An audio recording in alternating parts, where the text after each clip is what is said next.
Hey everybody, welcome into M&M across the board. We are back for yet another week, and Mr. Raider over there has been feeling a lot of emotions, we'll call it, Sean. It's Anger, sadness, stress. I don't know what it is, but we'll get to you about that because that has been the talking point with Jon Gruden out in Vegas. So we will dive into that as well as last week in the NFL. Look ahead to this week a little bit. MLB playoffs. We're into the championship series, which starts tonight in Houston. Mr. Eric McDowell's got the hat on down there. Mr. Red Sox fan. I cannot think of a team to root for in that series, so I will not. And we'll go into college football and just kind of, guys, we talk about the college football playoff and how people, I think, wanted a mix of new teams. Well, I'm pretty sure we're going to get it this year because there's some upheaval in college football.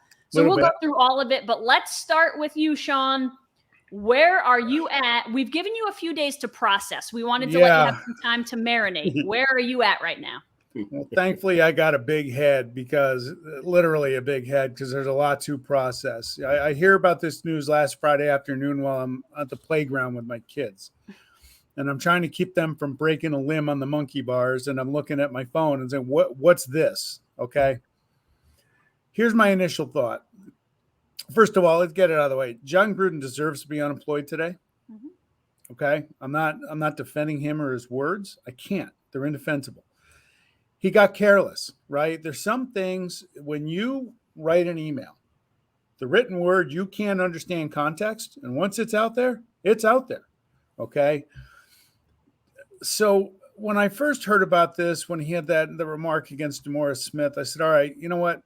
If this is all there is, he could probably survive it if he doesn't lose his locker room.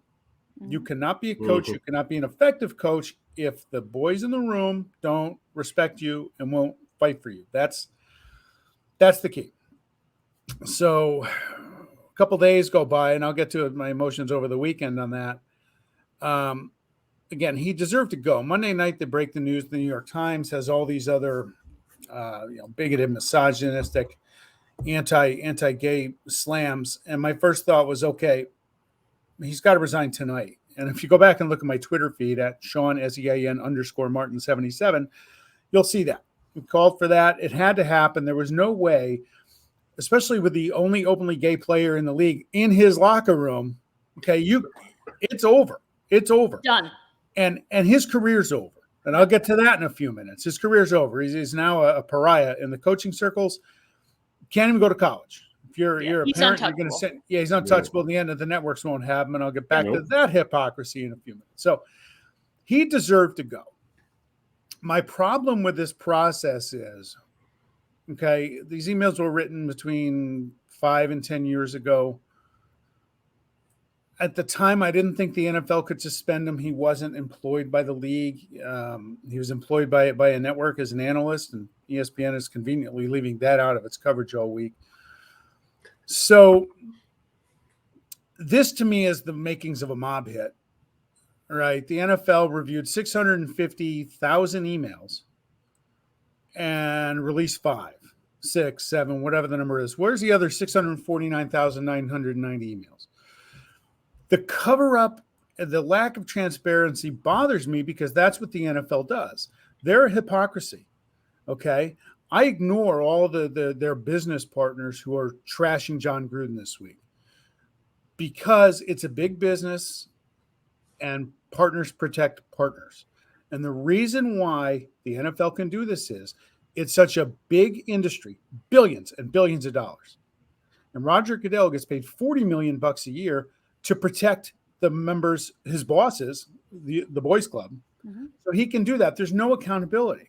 So they can have Jon Gruden removed in Las Vegas, and they can say, well, we're not releasing anything else. It's over. The case has been settled. It's done. Okay. I'm happy to see that some networks are not buying that. They're not they're being able to see through it. An email did come out last night that NFL general counsel was very cozy with former Washington president Bruce Allen. And good. I want to see more. I want to think that this is the tip of the iceberg because I'm angry at the NFL's lack of transparency. It bothers me when they act this way. you can't tell me that the only finding that they're going to release from this entire investigation has to do with somebody that wasn't even employed by the team. Okay. Did Roger Goodell get upset because Gruden trashed him in the email? Maybe. But the thing about it is, going back to Gruden just for a second, I don't know the guy. I don't know his feelings. I don't think in his emails he was calling Roger Goodell homosexual. Okay. He was using a slang term that's very common in sports. I'm not excusing it, but I'm just more explaining it. I've heard worse on the sidelines of high school football games this season than was written in there. Okay. So, but Gruden's going to take the heat for it again, because with the written word, you cannot understand context. My other big issue over the weekend was if the NFL is really into doing its part to eradicate racism and everything, Gruden's the talking points on all the telecasts, big part of the Sunday night pregame segment. Then they go to Arrowhead Stadium. Salvador Perez from the Kansas City Royals is there, up on an upper tier, banging on a giant replica Indian drum to get the crowd to do the tomahawk chop. So what's the line for the NFL on racism, right? The Indian thing is a topic, mascots, nicknames. The Cleveland Indians are changing their name in baseball. But the NFL wants to open up its telecast with what some people have viewed to be a anti, Indian thing, Native American thing, and slam on them. But they go ahead and promote that. You can't have it both ways. We have a school in upstate New York that's the state's after them to change their nickname from the Indians. Why is it okay for the NFL to do that when they're trying to give a good PR stunt on the other stuff? And now we also have like 5 other schools in the area that have nicknames that they're not going after. There's a whole, I think we're getting a little far away from the basic topic. The one thing I wanted to say, when you use the word that he used in that email about Roger Goodell, I don't need context. I haven't heard that word in my life in probably 6 or 7 years, maybe more than that. Fair enough. To me, it's inexcusable. That's the one thing that stood out to me. I don't need context in that email. I don't care if you're calling him homosexual or not. Not acceptable. The context I was talking about was the one on D. Smith, because Gruden came out and said, look, people that lie to me, I said that they have rubber lips all the time. Okay. And Tim Brown verified that over the weekend before everything else blew up. So that's what I mean. Thank you. Okay. Thank you for calling me on that. Yeah. So ESPN, I get a kick out of them. They're not mentioning Gruden work there during here, okay? They're sending the army after him. Dirty. Okay. Randy Moss was the morality police on Sunday morning. The guy with domestic violence. I mean, come on, really? He's the guy? Okay. Keyshawn Johnson comes out Monday and says, Jon Gruden's a fraud. I've felt it forever, 18 years after the fact. But what Keyshawn did not do was acknowledge that in 2003, when he played for Gruden, he was such a D-bag that Gruden sent him home for 6 weeks to finish the season with pay. He was so bad, they said, get out of here. Leave. Keyshawn didn't acknowledge that, and that's where he lost some credibility. But I'm interested in your guys' opinion. Look, his career's over, okay, and it should be. But I look at some of the other TV personalities now that have gotten back, and I kind of look at our society and say, okay, Randy Moss is on TV. Michael Irvin's had a lot of issues, drugs and whatnot. He's on TV. Ray Lewis had a stint on Monday Night Football pregame show, and I stopped watching it when he went on it. They asked him to talk about the double murder in Atlanta, the Super one time, instead of giving him an answer, he talked about his faith in God. That's not an answer. Alex Rodriguez is one of the lead guys on ESPN, the steroid poster boy for baseball. Pete Rose on Fox. Michael Vick has a job. Mm-hmm. So I'm just curious what's the line there? Throw that to you guys in just a second before I get done with my rant. And if anybody, by the way, wants to help me out or look me up on Twitter and discuss this further, we certainly can. And the other guy that got caught up in this mess a little bit was Adam Schefter with his email to Bruce Allen, calling him Mr. Editor, sending him a story that he wanted to file. I thought a lot of people asked me this week if that's normal. It's not. No. When I started in the industry back in 1990 at the Times Union in Albany, I was writing a feature on a high school kid, and his family wanted to see it before it ran. And I had never been asked that. So I asked my editor, I said, what's the policy? They said, absolutely not. Right. You don't do that. That's unprofessional. And if that's what Schefter was doing, I know you want to be an insider and all that stuff, and you got to curry to their favor a little bit to earn some trust. But that said, I've reached out to coaches if I'm writing something, if it's sensitive about an injury or something. I have reached out to a coach maybe 2 or 3 times in 15 years and said, "Hey, I'm going to write this sentence this way, and what you told me is this accurate? Is it right? Is it right? You got to make sure is it you're correct? right. Is it factually or fair? Is it fair to say whatever? Yes. That's normal. Yeah, I think that's okay. You're just confirming what you're writing. If you're taking what somebody's saying, you want to get it right. You want to get it right. That's not what Schefter did. And he called him Mr. Editor in the email, which kind of made me laugh and told me it wasn't the only time he ever did that. But yeah, I'll throw it to you guys and get your opinions on it. It's been a tough week. And the hardest part is I've been a big fan of Gruden since the mid-90s. And it's sorry to see. It's sorry to see that somebody like that you thought that highly of is putting those things in an email and may feel that way. It's not right. That's not where society is. And like I said, I'll close this rant with where I started. He's unemployed today because he deserves to be. And despite all the particulars I threw out there, but he's got to own it.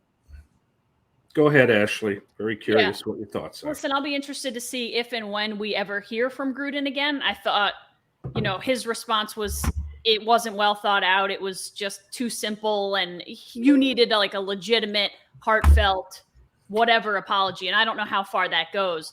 But my thing is he went and offended essentially everyone on the planet except for the white man.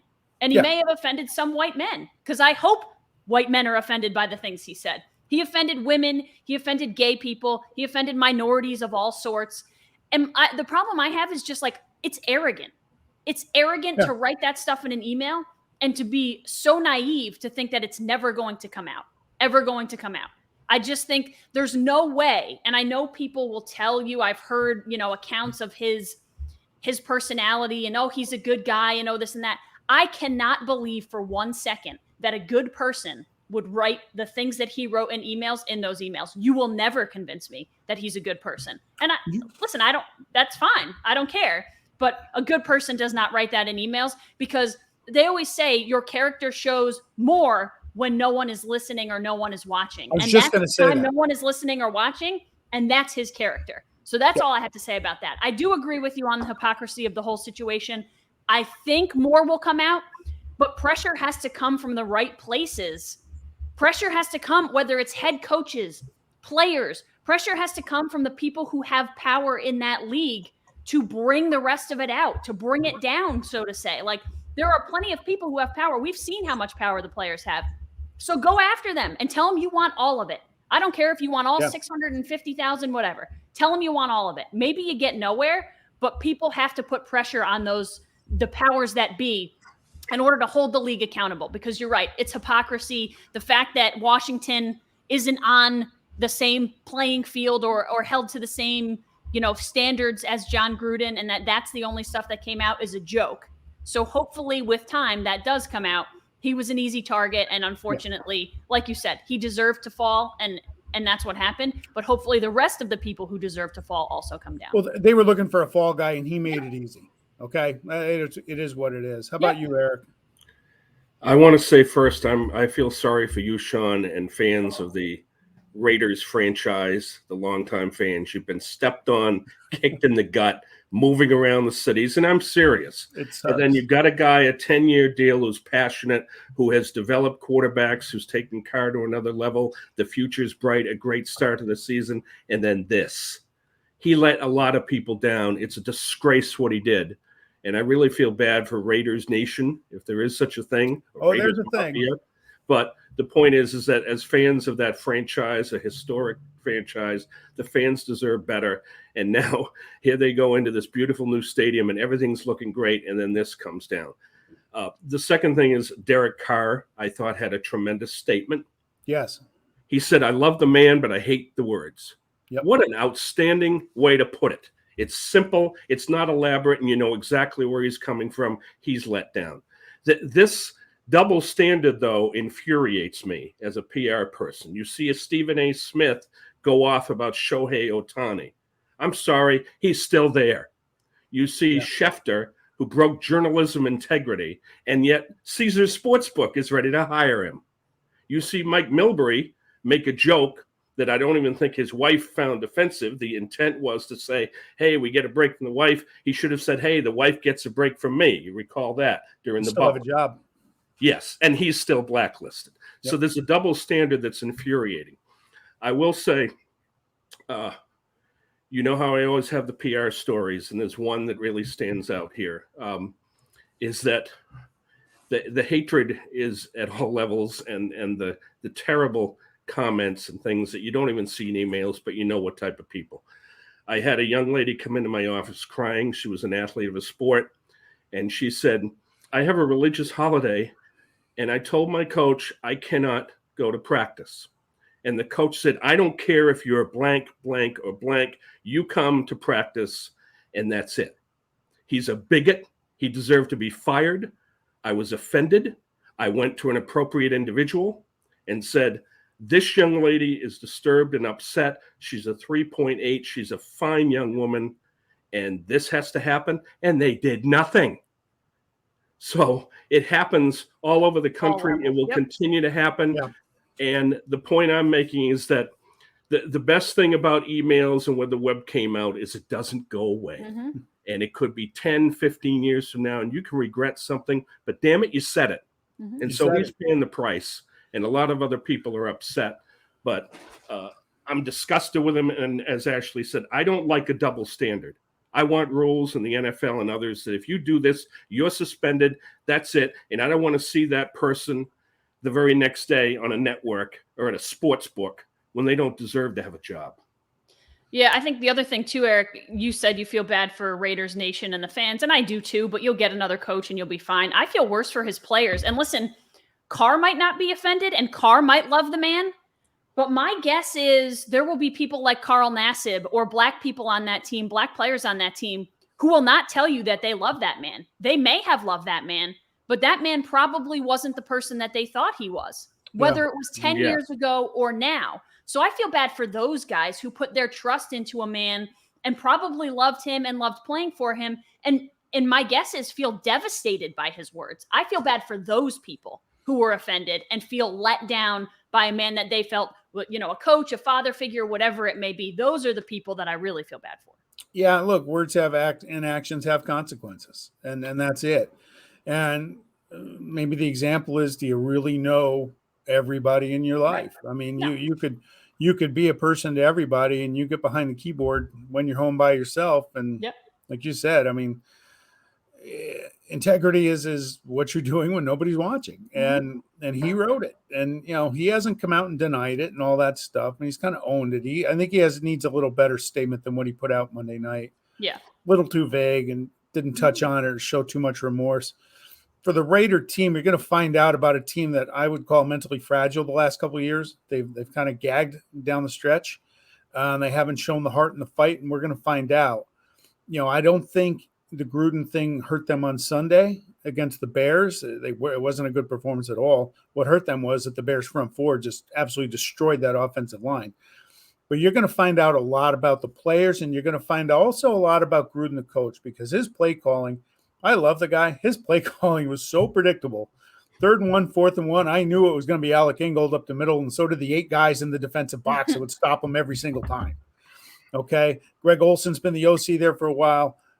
Gruden's been the play caller. We're going to see what he can bring to the table, and you're going to find out. You're going to find out a lot about this group. Maybe not this Sunday, but in the next couple of weeks, because there's 3 very winnable games. Denver stinks. I'm not backing off that.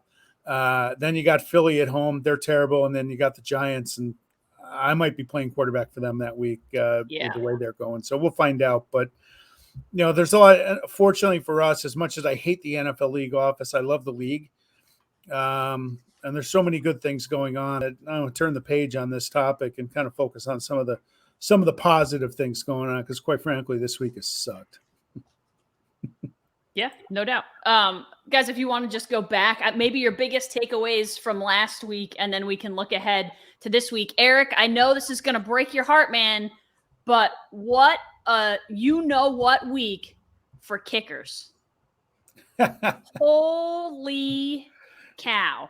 I mean, that Packers-Bengals game was a classic what not to do if you're a kicker, and how many times can I miss and still win a game? It's probably pretty hard to miss 3 field goals and still yet then kick a game-winning field goal. I think the first half hour of Red Zone it was hilarious to see Hansen just say, the first 7 PATs were missed. Yeah. And I was thinking about the show when we talked about kickers giving them love. And it's like, I can't give them love, but Crosby, you talk about up and down, and he's a survivor. Yep. It's really amazing that they do get another opportunity. It really is. They miss a 32-yarder and you hate it, and then all of a sudden they love you because you can make a 55-yarder. It was a very, very bizarre week. I thought there'd be more unemployment kickers this week.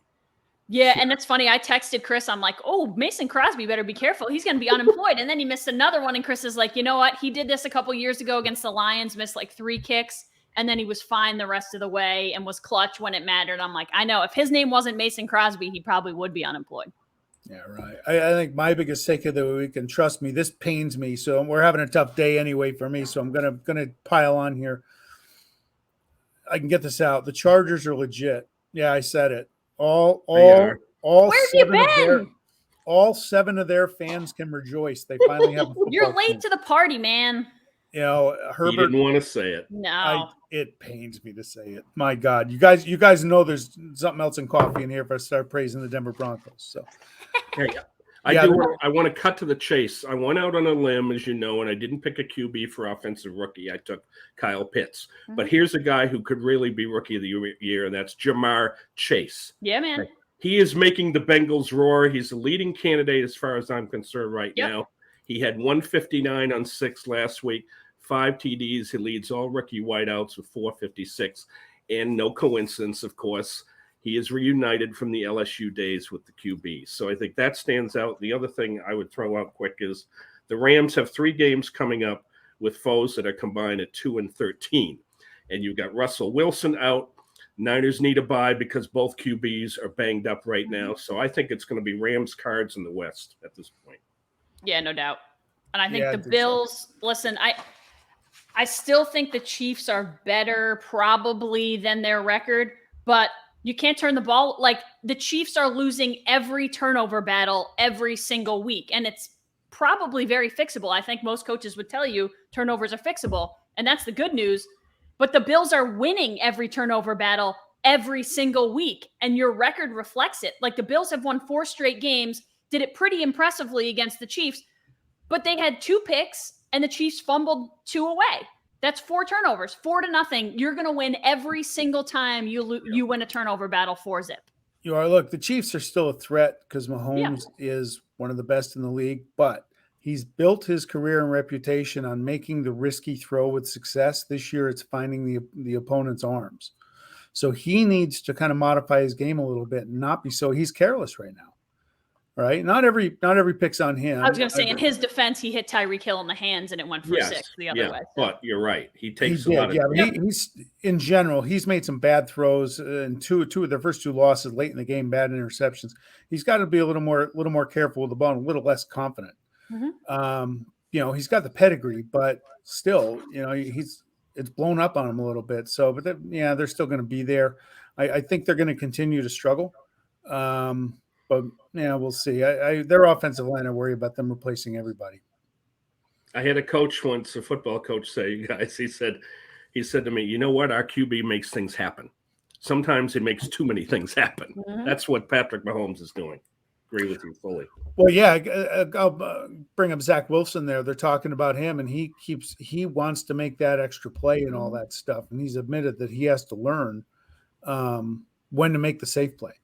And it doesn't sound like he gets it yet. We'll see. But yeah, sometimes you got to throw the ball away, or sometimes you got to take the 5-yard gain rather than the 25-yard gain, because it's a risk versus reward. Yeah. And we know that's generally something that it takes a rookie a little bit of time, whether it's the speed of the game, that's different. He'll probably get I think you'll see a bigger jump from, year 1 to year 2, just knowing, you get used to it. You get a year under your belt. You're just going to lose a lot in that first year with the Jets, which isn't very rare. It's growing pains. Yeah. Next week, or this coming week, technically, a couple days away, Chargers, Ravens, both 4-1. Love that matchup. I think you're probably going to see I always say you learn a lot about these teams. We might learn just how good the Chargers defense actually is, which isn't great if you judge by last week. And then, Shawnee, I know it's a big 3-2, 3-2. I said your game is important for not the greatest reasons, because someone's gonna go from having been 3-0 to then being 3-3, which is not the cycle you want to follow. And then Bills Titans to me is also interesting, because I think despite the 3-2 record, the Titans are a team that Derrick Henry can beat you in any game. So that could be kind of cool to see Buffalo go into Tennessee and see how that plays out. And the Bills defense has been absolutely phenomenal. Yeah, I think the Bills are the best team in the NFL. I picked them to win the Super Bowl. I said last week in our last podcast that we're going to find out about them in Kansas City, and they were awesome. Yeah. If they can keep it going, you got a little danger. You don't want to peak in October. You want to peak in December, January, and February. But they're on track for sure. They're impressive. It'll be interesting. It's one of the NFL's so wacky. You can see the Titans having lost to the Jets. You could see them knocking off Buffalo and having a big game with Henry and Tannehill making enough plays. You never know. Yep. All right. M&M across the board. You can find us Apple, YouTube, Spotify at MMMATB1. And now a word from your sponsors. Our sponsor, and the icon above Ashley's left ear, Gozilla Media. It's our production company, our parent company. Gozilla Media has announced a U-Albany bus trip for the Great Dane football. Gozilla Media's first bus trip is thanks to Johnstone Supply in Troy. Johnstone Supply kicks cancer. Johnstone Supply in Troy and Gozilla Media will be supporting Pink Month. All proceeds from the trip will be donated to the American Cancer Society. Sign up now to be part of the bus trip. When is it? Saturday, October 23rd, next week. $60 for a ticket, which includes a T-shirt, bus trip, and food and drink. The scheduled event is as follows. 10:30 a.m., meet at Johnstown Supply in Troy. 11 a.m., the bus is out of there. 1 o'clock kickoff, U-Albany and the Maine Black Bears. Payments are due on the morning of the 23rd. Payment accepted could be check or cash. And for more information, email Goz, G-O-Z, at Gozilla, Gozilla, media.com. Did that one without my glasses. That's pretty good. It must have been the pumpkin spice creamer in my coffee today. Ooh. I can smell it from here. Give me a little extra. I'm a big pumpkin person. I know people hate like the whatever, but like I always say, let people like what they want. I don't care if you want to drink pumpkin in the middle of summer, whatever. I love pumpkin. I only drink it in the fall, but well, Ashley, okay, I'm going to test you on that. Look, I'm a Christmas music 24/7, 365-day a year guy. Yeah, I mean, that's not me, but have at it. I'm not your wife. So if you were playing it at home and I was living with you, I might be like, oh, I'm going to kill you. But she looked at me in mid-October like, seriously? I'm like, what? Jingle bells? October, like I could start to, weather changes. I could start to get a feel for it. But like if you're playing it in July, I'm not about Christmas in July. We wait till the turkey leftovers are gone, and then all the fall stuff goes, and up comes the no bah humbug. Yeah, that's about how I go too. Sometimes I might hit it on the playlist by accident. It's like a check swing, and it's like a check swing in baseball. Yeah. And sometimes you go too far. How's that for a segue? Sometimes you go too far with it, but sometimes you don't, and you get punched right out. But sometimes the wife doesn't hear it, so it's a non-strike check swing. There you go. Okay. That's Eric, it. that's you. Good segue. All right. Yeah, that was good. Now, I have a lot of hats, and I had to find this one for this week. But entering the 2021 season, Boston was predicted by many experts, including us and the rest of us Jamokis, for fourth place. Lots of questions, pickups like this guy, Kike Hernandez, who didn't. Dude, I would have taken that guy as soon as he left the Dodgers. I love him. He didn't wow the fan base, but those who know baseball like you, Ashley, are right on. Now, Alex Cora was back. Managerial player relation skills were going to make a difference. And they were shockingly in first place for a long period. They led the third-place Yankees by 9.5 on July 26th. Now, late August and September was not pretty, and it's not an excuse, but COVID wiped out over a dozen players and coaches at different times. A little bit of an excuse. A little bit. Then just over 2 weeks ago, seems like 2 years ago, the Yankees came into Boston, of course, on national TV, went out and just blew them out. And then the easy schedule that week featured 2 losses at Baltimore. And then in the final day, the Sox, as we pronounce it in New England, S-A-W-X, the Sox got in with a win in D.C. So the media and experts again predicted the Yankees would get rid of Boston at Fenway in the wild card game. On. There's your Bucky Dent highlights and Babe and all that. But the little train that could that nobody boarded as fans suddenly did.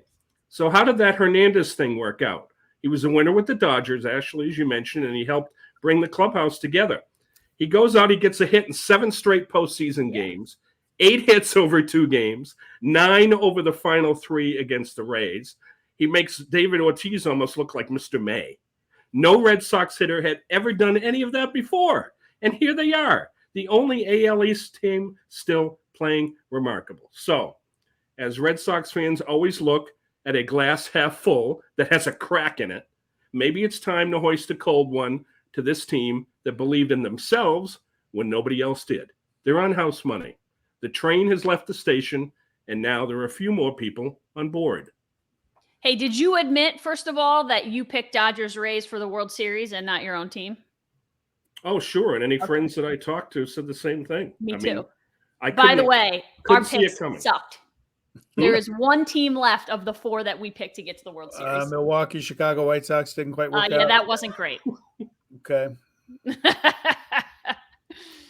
That's right. It wasn't good on any of our parts. I mean, we've got the Dodgers left here, Eric, but that's not like going out on a limb. You picked the defending champs, and you probably look like you're okay. That's pretty smart. I'm at a crossroads in this ALCS. I'm not a Red Sox fan. Oh. I absolutely hate the Houston Astros. They're in my division. They're cheaters. Dude, I'm a Yankees fan. Yeah, who do you root for as a Yankee fan? I will be the biggest Braves fan for the next 2 weeks, 3 weeks that you've ever seen. Yeah, I hope the Braves can win. I'm actually I'm coming out with a lot of different stuff today. I'm going to root for the Red Sox in this series. I'm still upset with them for ruining my 1975 when they beat the A's in the playoffs. I'd been a baseball fan 3 years, and every year the A's won the World Series. I thought it was just their birthright. But I'll get over that quicker, and I'll get over the Astros cheating. So go Red Sox. I think they're going to lose in 5. But I'd like to see the Braves come out of the NLCS. Mm-hmm. Their pitching is lights out right now. Fried's been phenomenal down the stretch. Ian Anderson's shown now last year and this year to be a very good postseason pitcher. So, and Charlie Morton. Charlie Morton's a big game guy. The guy I was chuckling at the other night was Ashley calling out Will Smith last time, and he got out there in the clincher, and I was like, oh my God, what's going on over in that house right now watching this guy throw it.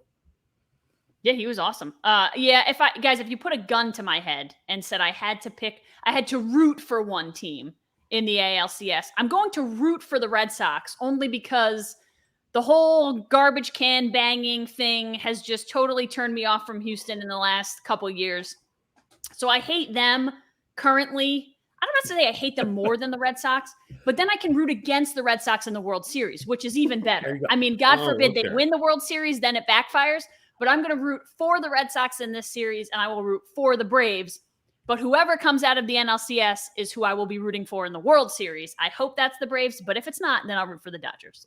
There's 2 Astros to watch here. It's McCullers. If he definitely is out of this series, he's really their ace. Greinke's in the bullpen now. They've got young guys like Valdez, Arcia. So I hate to think that it sounds a lot like he's out.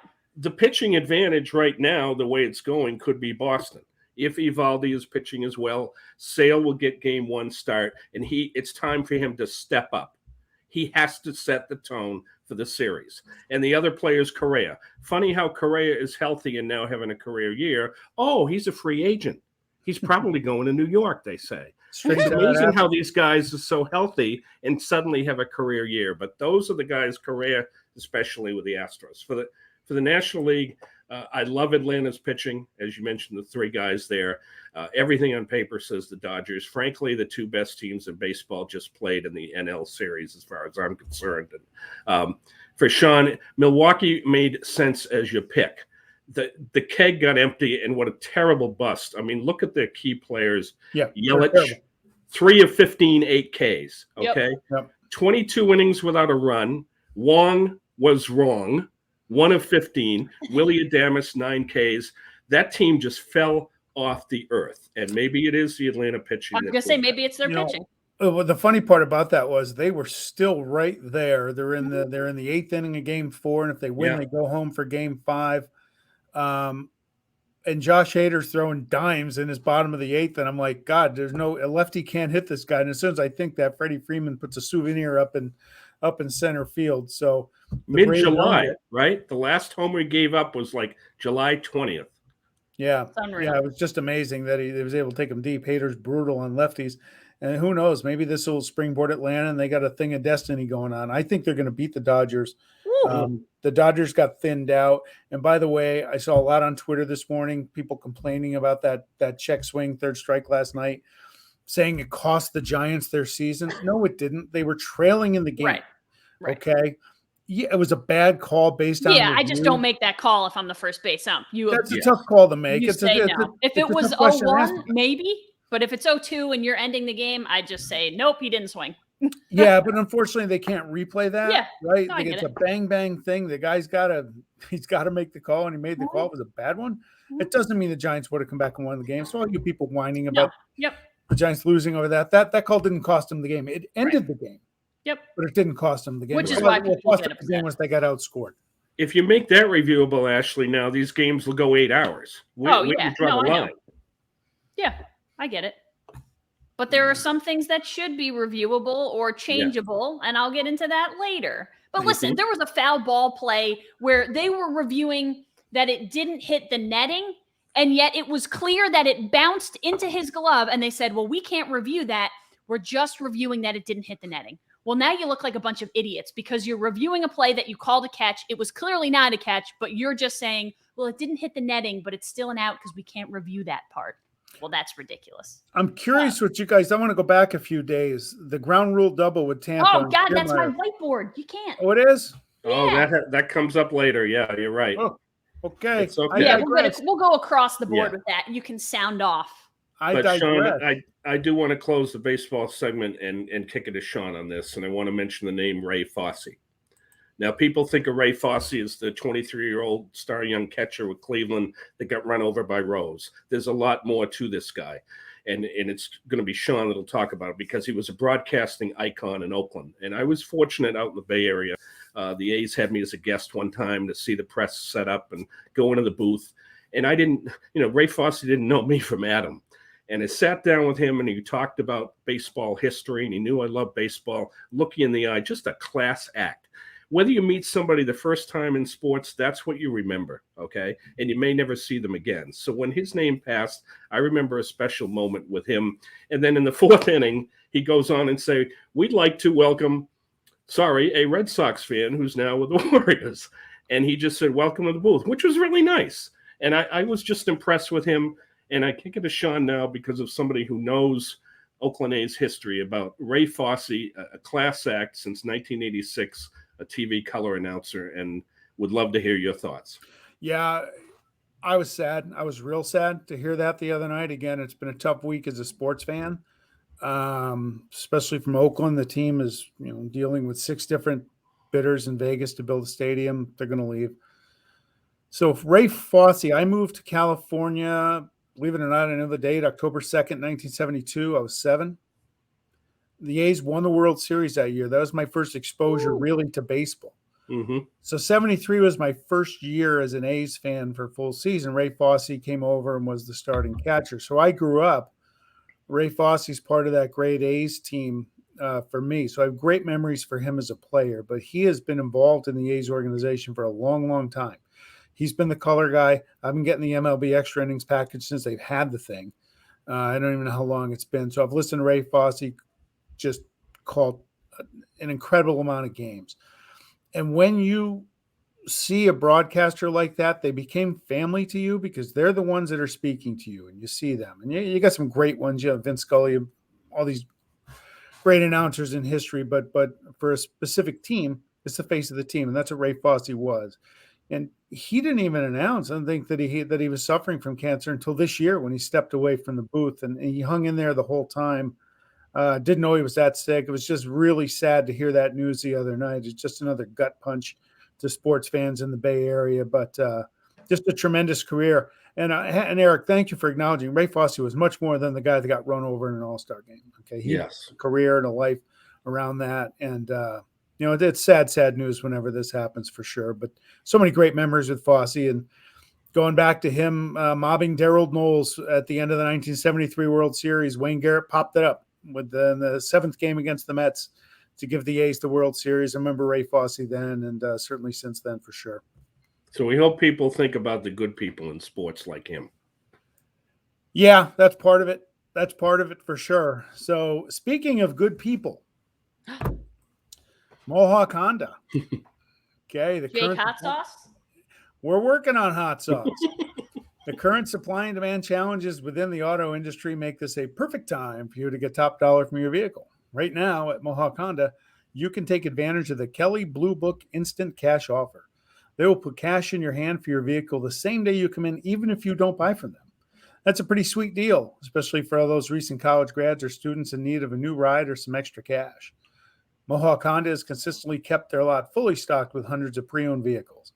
Their large inventory makes shopping fun as you browse through the many makes and models to choose from.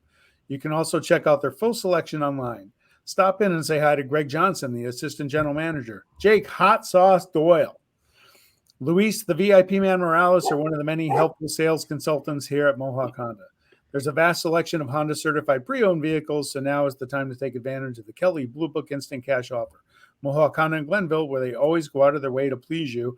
And programming note, Gozilla Media, Levac and Gaz will be broadcasting live from Mohawk Honda next Friday, October 22nd, 3 to 4:30 p.m. And we are trying to get Hot Sauce Doyle on our show. Go see him. Buy a car. All right. It's a good time. All right, guys. The college football playoff. I know every year we talk about, do you expand it? Do you not expand it? There are too many. It's always Alabama and Clemson and Oklahoma. Well, let me tell you something. This year, people probably will get their wish because it's definitely not going to be Clemson. And you get Alabama losing to Texas A&M. And I found some of these stats amazing. First of all, anytime Alabama loses, it's like a national holiday for most of the country, minus everyone in Alabama, because it never happens. So people get all hyped up about it. 13 in 6 weeks, 13 top 10 teams have lost. 6 of them have been against unranked teams. A&M was unranked last week when they beat Alabama. 100 straight for Nick Saban against unranked before that. Incredible. Unreal. And last year, only 18 top 10 teams lost in all of the regular season. So if you think about it, we're on a pace to blow that out of the water with 13 through 6 weeks here. But do you love the upheaval in college football? I've told you I love it. The ACC being down just helps mix things up. And listen, the Pac-12 is no good either. Between the ACC and the Pac-12, I think the best chance for an ACC team to make the playoff is Pitt, and that's 7%. And the best chance out of the Pac-12 is Oregon, and that's 4% based on the numbers. So those two conferences are probably totally out of it. And it just allows, we hope, for more teams like the Cincinnatis of the world to be involved this year.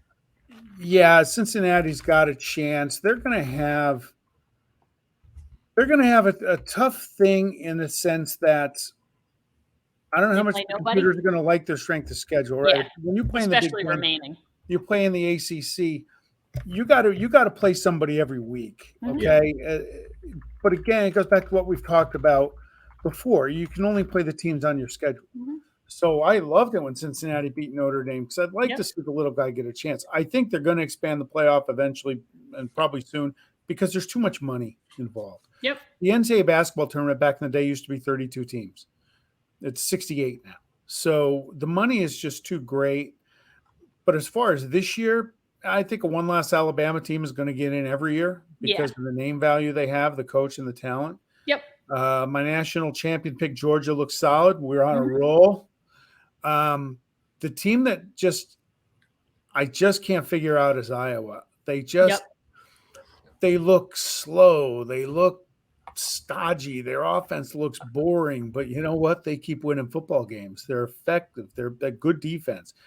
They don't run up and down the field. They play a good hard-nosed type of game that's gonna help you win games and wear teams out over time. I thought Penn State was the best team in the Big Ten, and they just got beat in Iowa City. Mm-hmm. Team to watch out for right now is Michigan. I think they're a little overrated. That Nebraska really should have won the game last week. Coulda, shoulda. Give away another one, but it kills me. They're just killing me. Oh my God. I think it's amazing. I like the change of pace, and I think it's too. great for recruiting to see Iowa ranked second, Yeah. and to be the fourth ranked Penn State, to see Cincinnati fourth over Alabama. I mean, this is great, tremendous. But let's also look at the used to haves that have not. How about LSU? We talked about the Stars with Bengals, okay, but Orgeron is on his way out. LSU is just going to have a terrible ending. But as for the playoff, everything that I'm seeing is that it's going to be a 12-team playoff. They, of course, had the College Football Playoff Management Committee meet last week, and it looks like it'll start in 24. So maybe we'll be able to see college football teams start to play 16 games. I mean, gosh, really, they are students. And then if you have the bowl games, you have to sit for a month. And now they could be playing 3 or 4 times in January. And as a former college employee, I think that's ridiculous. But Sean, it is the 5-letter word, as you said. It is about money. No question. Cash is king. Yeah. I think I like 8 teams. I feel like 12 is too many, but I think I like 8 or even 6, and you give the top 2 teams a bye. I don't know. I feel like anything over 8 is a little much because you're adding so many games to a season schedule, but I'm sure those teams would love it. But I would love it. Here is, so say Georgia and Alabama go unbeaten the rest of the way. That's 2 out of the SEC. If Iowa doesn't lose again, you can't keep them out. Nope. And are you going to put a team like Cincinnati in over Oklahoma? My guess is they won't, but they probably should. But Cincinnati plays at Temple and wins 52-3. I know. Yeah, Oklahoma be interesting. But Oklahoma's not that good either. I mean, Oklahoma. No, they're not. I've said this: when they join the SEC, they're going to want to go back to the Big 12 in a hurry because they can't stop a leaky faucet. Oklahoma's got its own issues. Spencer Rattler was a Heisman candidate at the start of the year. Now they're talking about him jumping in the transfer portal and quitting because he's got some competition for his job. You know, he wasn't very good last week, and that turned game when they put in Caleb Williams. So that was actually a fun game to watch. I'd rather watch low-scoring games, but yeah, I think Cincinnati. Hopefully they'll get their shot. Right? Again, they beat Notre Dame at Notre Dame. That's a good win for them, and maybe this is the right year for someone from the non-power conferences to get there. I would like to see in the future bracket. Give me a basketball one with no buys. Give me 64. Maybe the Huskers can get in there because that might be what it takes right now. I'm sorry, it's been a bad couple weeks. Is it safe to say Kentucky will not go 7-0 this week?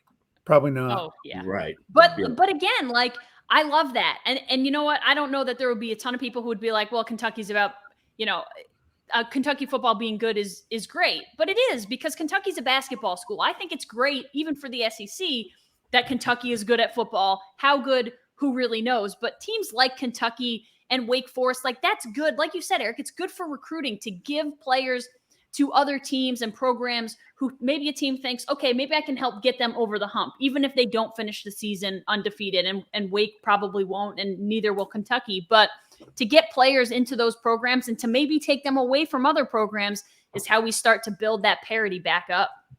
We have to clarify that the basketball tournament can be done in a 4-week span. And if you're expanding college football, you cannot force these young men between 18 to some of them 25 to be able to play in less than a 7-day period. You can't do it like the NFL and have a playoff on a Thursday after playing on Saturday. So it has to be clarified that if they're going to expand this, they've got to look at the dates. They've got to look at when finals are, if they're in late November. And I really would be concerned if it gets it's already dripping into February, and then you're going to have spring ball. They cannot be full-time football on the field. Of course, they have the workouts and all that, but it's going to be very tricky and interesting how this lovely committee comes up with a way to jam in a schedule. And the money's fine, but I'm thinking of the trainers, and I see those kids at that age, and it could be very dangerous health-wise for them to play. Look, you finish the season in early December, you take a couple weeks off. They don't necessarily have to extend the season into January. They just bump it up. Instead of taking a month off, take off 2 weeks. You know, only for a few teams, it's going to be a couple extra games because teams are going to lose. And as far as missing time in the classroom, college basketball players, I don't know how they even go to class especially during tournament time. But that's usually when schools are off, unless it's a trimester situation that they're off from the middle of December until at some point in January. So I don't think that's an issue. But you know what? I've said it in this whole show, money talks, man, and they'll find a way. Yeah. Cash that check. Yes, they will. What do you think? Board time? Sure. I feel like I need to lead off because we already brought it up. Sorry. That's okay. I enjoyed that you wanted to talk about it. That means you'll have good things to say about my whiteboard topic, which I like. Absolutely. Listen, we've seen it before, and we're going to see it again next year because that rule is going to change. And if it doesn't, then bad on baseball. I know I'm biased, but it wasn't even against the Yankees. That was not a ground rule double. He could have turned around and threw it out of, like he might as well have just grabbed the ball and threw it out of the back of the, and it's essentially the same thing. Like I get it. It was inadvertent. It deflected off of him, but it's only a ground rule double if it bounces over the fence. You can't then touch it and have it go over. Like I understand the rule is written incorrectly. And even the rule is a little bit vague because it says if it deflects off the person, the batter and the runners only advance 2 bases. Well, they should advance 2 bases, or you should say they advance 1 base from when it deflects off of the guy. Yeah. Because the guy, I mean, Diaz was almost, I bet he was basically home. He was between third and home at that point. He was going to score. You can't take that run off the board. Now we're talking about changing the outcome of games because now you're changing the score, which is why I have the biggest problem with it. But it doesn't make it any better that you can't review it. The rule is written incorrectly, so it wasn't going to get fixed. That's my rant. The rule better get fixed because it's clearly not written well. Yeah, I kind of laughed because I'm not a Rays fan, so I kind of chuckled over that it happened to them. Again, another series. I didn't like either team. Yeah, that's a tough rule because who's to say it's inadvertent? I think it was in this case, but who's to say it's not? I mean, to me, it makes more sense if it's a ground rule double, but you tack on a base same way as if you third baseman throws the ball into the dugout. Right, the ball goes out of play, so you advance a base. Yeah, no, the Rays that was a bad break against them for sure. But hey, that's the rule. That's the way people explain the Tuck rule to me, at least from back in 2001. And that's what I was like. It's like the equivalent of the Tuck rule. Boston wins again. Boston always wins. Your teams always win. I'll take this. Boston always wins. Oh my God. Well, I mean, in those situations, they seem to get the benefit of the doubt. You know, I'm a baseball fan first, so it was the right call. It's good that the umpires deserve the credit. They knew the rule. That means it was the right call. We don't agree with that call, but the way it is written, they did a great job, and they knew right off the bat. They explained it to Cash. He showed a lot of class and said, this is the rule. They showed it to Kiermaier. He said the same thing. We all agree that the outfielder is not in the moment, and sports is so quick, your brain doesn't have a lot of time to react. Mm-hmm. It's the history part of your brain to say, well, this is what I've done in the past. I'll do it this way. I'll just put my hands up. So he didn't try to bounce it off, but it still did. Right. I think you look at the replay and give the base of where the guy was. Mm-hmm. If you can't assume a double play, okay, and that's a fact, then you can't assume that Renfroe, even though with his great arm, is going to throw the guy out at third after he picks it up. So look at the replay, and in that case, with the replay, he's around third. He should score, okay? And I think that's the way to do it. But it wouldn't hurt to also have fences that are a little higher, to be honest with you. But Renfroe is not a Betts, but he's played really well and right, and he did the right thing. He thought he could get it, and then if he wanted it to go over the fence, he wouldn't have tried to reach to catch the ball. Right. So I believe it will be changed in this case, but I do think, number one, fences should not have that height. And if the bullpen wants to watch the game, put a monitor in the damn bullpen. And then secondly, of course, is just to make sure that you can use replay in that case to award the base and not, as you said, Ashley, take points off the board like you do in a field goal after a penalty. Right. Yeah, I think Boston might be the only stadium in the league with outfield fences that low. That low, yeah. You can have that circumstance on the sides, down the first and third base lines where it's low there. Yep. But yeah, they're going to have to fix it. It's just one of those things. It's a tough call, but that's the rule. It just happened. It just has to happen before they fix it. So it finally happened, and now you have to fix it. Yeah, late in an elimination, not elimination game, but late in a playoff game. Right. And that's my thing. It's, I hate the people who say, but like, yeah, but the final score was 6-4. So, and I'm like, hold on a second. You can't change you can't change the circumstances and then expect the same outcome. That's not how life works. No, you're right. Had they scored, who knows if the next person wouldn't have gotten hit and made it 6-4. And then who knows if that home run ever happens. Because the same pitchers wouldn't have been in, things totally change when you do things like that. I know, but here, just a quick question. Jeffrey Mayer, against the Orioles. It's believed that the Orioles, Tarasco, I believe, could have made the catch. Yep, Steve Bartman. So the question is, there was no replay at that time. Mm-hmm. So are those ground rule doubles in your minds? No, the Bartman thing, the ball was in the stands. Right. Yeah, he did not reach over. No, he didn't. The Jeffrey Mayer thing was just a complete disaster for everybody except the Yankees, because he clearly reached over the fence. Tarasco probably would have caught the ball. Two different things. The Bartman, then once the ball's in the stands, it's fair game.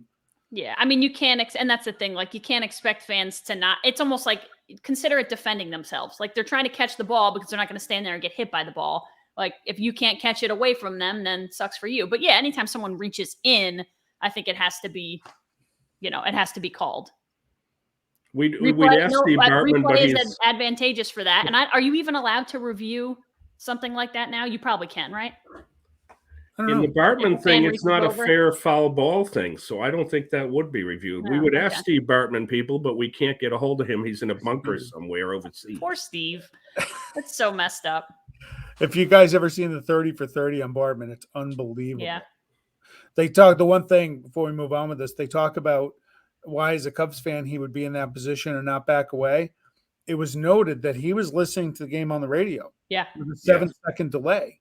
So he's watching the game and he doesn't see a loop coming because he's watching the ball. And in his head, they're 7 seconds behind. So had he not been doing that, he might have been a little more aware of the surroundings, and the Lou is going to try and come up and make that play. Great fact. Yeah, no, that was a great documentary. So who's up next? Eric, you want it? Here we go. It's back. It's reared its ugly head again. NIL, name, image, likeness, should be called not ideally likable. Companies are sprouting up everywhere. The buzzards are over the dump. Institutions are scrambling to find funding for a position to address it, or just making the compliance person take it all on, as if they don't have a lot to do. The NCAA is working on a new constitution, and it may come down to the conferences having the power on their own to make decisions. Good luck with that. How about the states making their own decisions? Oh, all right. We won't combine that. My fear here is, speaking again from nearly 40 years on college campuses, is that this will be a free-for-all. Each school is going to have somebody focus on it. And in today's climate, where colleges are already having enrollment, budget issues, they're laying people off. People who are educators, the priority of a college campus, are being tenured, laid off. Mm-hmm. Behind the scenes athletic staffs like the trainers, sports information directors, equipment managers, those will get smaller and expectations will get larger. This is not a stew that I want to taste. Yeah, I don't like it. When I think of it, I don't like it. I think it's going to change the dynamic. The one thing it will change, the no-show job probably goes away, because now they can just, boosters can funnel the money to them legally. And I still can't figure out exactly how I feel about this, because I don't begrudge athletes for getting paid. They bring in millions of dollars. And you hope that it trickles down to some of the lesser sports that need the funding, or need the money. Right. But I don't like it. I just don't like the optics of it, that, now it's going to be, if I'm an 18-year-old kid, where do you want to go to school? Well, who's going to pay me the most? Mm-hmm. And maybe that's just free enterprise, and that's just where society's going. I still don't like it, but I get it. I understand the need to do it. I'm a little old-fashioned when I say, well, they're getting a free education and that's why they're going there, but I'm not stupid either. Right. That would be pretty naive for me to think that all those kids are going there for a diploma. They're not. They're going there and trying to become professional athletes, and they have to go to class as part of the deal. So I understand it. It rubs me the wrong way, but I get it. Yeah, I think it went from, originally before the NIL rules came out, everything just kind of felt dirty. And then the NIL rules that came out helped it feel a little cleaner. And now we've swayed back to and this is what people and schools and institutions it's gone back to feeling like people are finding ways to make it feel dirty again. You know what I mean? Now people are benefiting, and of course that's going to happen. People always find ways to not break rules, because I'm sure they will abide by them, but you know what I mean. So it just kind of feels like they're getting paid anyway. It's just in a different form or fashion, but you're right. There's going to be a huge disparity, just like there was anyway. It's going to be the most popular football players. DJ Uiagalelei from Clemson signed a monster deal with Dr. Pepper. I think he might be the only guy in nationwide Dr. Pepper campaigns. Nobody else, very few other athletes are going to have that opportunity. So I just think it gets tough. But yeah, there are people. I read an interesting article in SI. There are institutions who have hired people specifically. Yes. To just look at, go through, and guide student athletes, coaches, all of the people at those institutions on NIL rules, what you can do, what you can't do. Those are very, again, they're fluid. They're not XO straight black and white type stuff. And let's be honest, and I think it's horrific actually, but probably 90% of these will be male athletes. Okay. Yeah. And so what happens to the female athletes, not at the larger schools that, UConn women's basketball, et cetera, but there's a lot of women's athletes throughout the country, student athletes, who won't get a sniff, and that's wrong. Okay. And I think I'm not blaming the media, but it's just, we know the environment, and many of us that have had the opportunity of trying to work to improve that. But that is one of my big concerns about NIL, is that not only just the fact that there's not a lot of female athletes who will have that opportunity, but also, as John said, the money on the campus has got to go toward the women's sports. They may not generate money at different levels, but that money must be provided to them to get the same treatment. The good news this week, as we saw, the NCAA is now going to call the women's tournament March Madness. I've called women's March Madness before. There's a women's Final Four, so why shouldn't it be called that? Yep. And also now their weight room and all the swag will be better. Oh, good. NIL. It only took Sabrina Ionescu calling them out. Let's not forget about the women's athletes when we think of NIL. Please get some of the coin to them. They deserve it. All right, we ready? It's an exciting time of year. A week from now, all 4 major sports will be being played. But earlier this week, the NHL finally dropped the puck. Oh, excuse that other hashtag in the top left. I was doodling earlier and forgot to drop the puck. I forgot to erase that top one. Okay. I'm sorry. You better be careful what you say about it. Is this going to come back and bite me in the ass in 10 years? Yeah, maybe. Yeah. Okay. So look, I was going to do a whole thing on hockey this week, but we couldn't because Coach Gruden broke my heart and destroyed his reputation and offended millions of people. But I'm going to cut to the chase. I love to do predictions. My Stanley Cup prediction this year, looking at everything, I have it down here on line 2. We're going to say the Avs. Ooh, I love the Avs. And love the them. Isles. I'm with you. The Avs are a talented group. They've had their hearts broken in the playoffs. They've fallen short. You're going to find out a little bit about them. Are they ready to take that jump? They replaced their goalie. I love the Avs as a team. That Nathan McKinnon is one of the best players. If not, he's not Connor McDavid, but he's the next best thing. The Islanders have been banging on the door for a couple of years. I learned as a Bruins fan how tough they are to play against in the playoffs. They slow you down. They hit you. They wear you down. I think this is the year they break the lock and get to the Stanley Cup final. And who's it going to be? Woo-wee. Yes. We'll go with the Avs. I think they're the best team top to bottom. Yeah. Good defense. Gabriel Landeskog, they got a lot of goal scoring there. It'll be their first title in 20 years since 2001. So I like the Avs to take it all this year. But watch out for the Islanders. They are a PIA to play against, especially in the playoffs.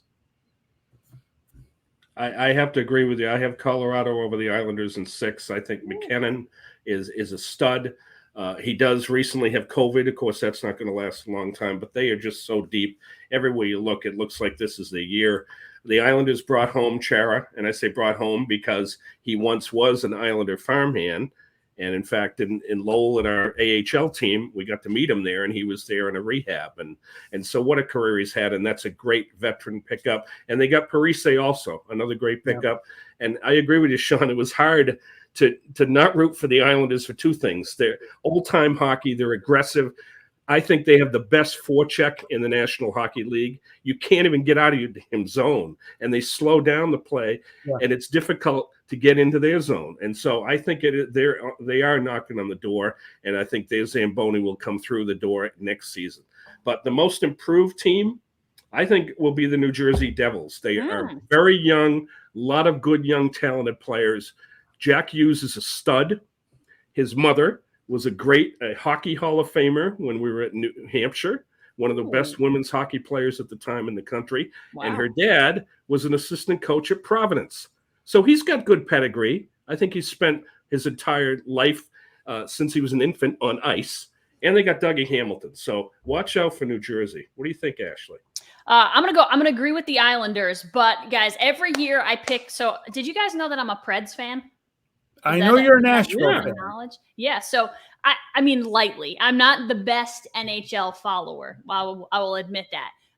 Also, just because I never get to watch any games when they're played because I'm out shooting games.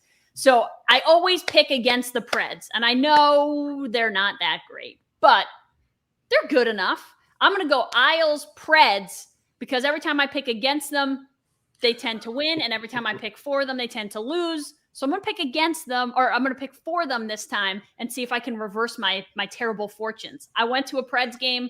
It was like a triple overtime game against the Blackhawks probably 5 years ago. And it was a playoff game, and it was freaking awesome. It's such a cool city and such a great hockey town, such a great town for sports in general. So I'm going to go Isles Preds. And hopefully see if I can bust hopefully through. they do better than last night when they lost at home to Seattle to give the Kraken their first win. Yeah, I know. And shout out to my fellow Bruins fans. Charlie McAvoy got paid today, so it's a happy day. Yeah. With the Bruins, I think they're going to really miss David Krejci. I really wanted him to play with Taylor Hall. He's in Czechoslovakia, but I got to look up when that season ends. I have a feeling Krejci is back in a Bruin uniform before the end of the year. So, and Ashley, one last thing on this is when the Preds came in, what a great marketing team they had. You had billboards of McGraw, right, and country stars missing teeth. And that's the thing. They embraced the city. Yeah. And if you've been to a Nashville game after the game, and they've got Bourbon Street that no other city has, it's just a phenomenal place, and it's great. The Titans brought a lot to Major League, but Nashville was a tremendous expansion move. Yeah, Broadway is awesome. I love the city. We have a lot of connections there. So I love the city, and it's good when hockey is good there. But like you said, it's such an easy, like when you can get, obviously Carrie Underwood showed up because her husband played for the team, but when you can get country singers to come sing the national anthem and like play at halftime, it's easy to get people in the stands. And I think people in Nashville are just easily swayed by sports too. Guys, a little breaking news, as if the Cardinals weren't good enough. The Arizona Cardinals traded for Zach Ertz. Really? Yeah. Ooh. So 3-time Pro Bowl tight end Zach Ertz from the Eagles for cornerback Tay Gowan and a 5th-round pick in 2022. I wonder if he'll play this Sunday. They're not staying stagnant. They're already good, but it's a team that's going to, I think, try to continue to add pieces because they don't want to settle. They know how good that division is. So they're going to try to win that division outright. And Philly gets Ertz. Ertz had their first touchdown last night. Yep. Be interesting. You know what's funny about Philly though? They're not good, and yet they've been in almost every game, and they've pushed teams about as far as you can push them without winning. And I think they're 2-3, so it's not like their record is terrible, but they've almost won probably 2 out of those 3 losses. So makes him even dangerous. Murray scrambles, he can now dump off to Ertz. Yep. And not look deep field. What a great as if his wide receiving core isn't good enough, right? Yeah. Right.